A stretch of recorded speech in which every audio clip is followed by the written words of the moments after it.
Simon, thanks for sitting down and chatting to us here on I Follow Dale.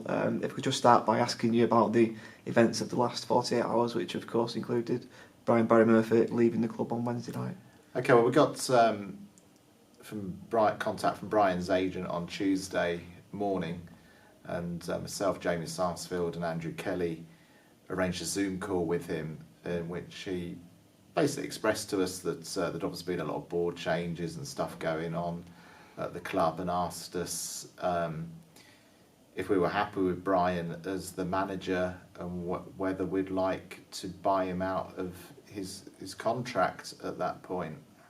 Obviously that's a board decision, so we agreed to reconvene later. We'd already discussed the whole Brian Barry Murphy thing at board previously, but we just confirmed that we're 100% committed to him this season.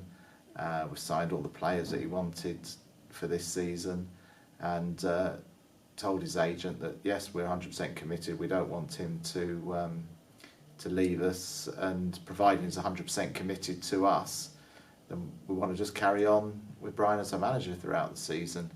Then on Wednesday at about 4 o'clock, we got contact again that he wanted a Zoom meeting, and he told us at this point that Brian would like to be released from his contract.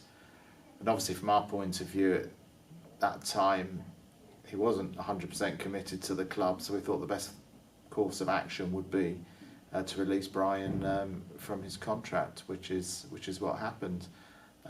Very disappointed in that.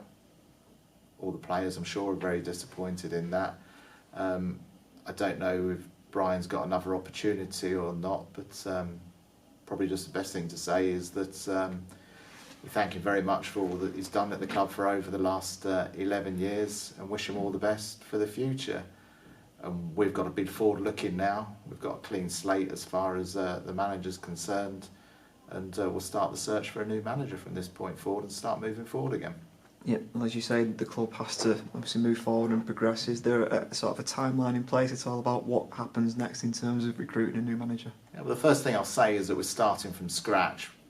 We didn't have this as in our game plan at all of changing managers. So the timeline that we're going to work to is that in the next couple of days we'll come up with a profile of the type of manager, type of football that we want to play at this club, and build ourselves a profile of exactly what the identity of the club that we want is going to be.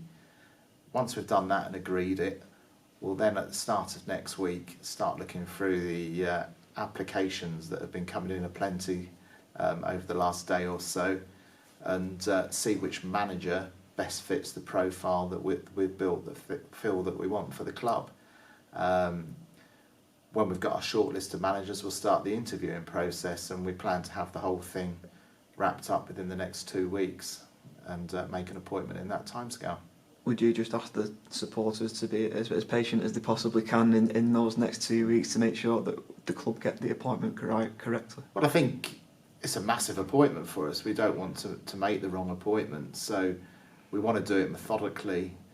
We talk to plenty of people within the business, outside the business, what they think the manager of Rochdale should look like in effect, what style of football they should play in effect, what their philosophy on bringing people through the academy looks like, all these questions, so we can build this profile. It's very important that we get a manager that fits what we want and don't try and fit ourselves to a manager just because it's a name or they've got a certain amount of experience. So that will take a little bit of time, but 2 weeks to recruit a new manager still gives enough time for continued player recruitment throughout the summer, and is a quite reasonable timescale that I'm sure supporters understand.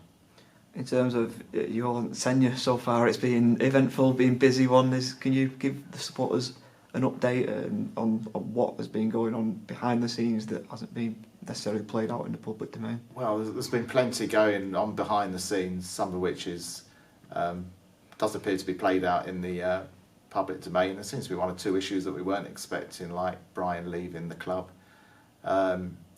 I'm very keen on getting the share issue for supporters up and running, and to that front we've taken on John Smallwood on a consultancy basis.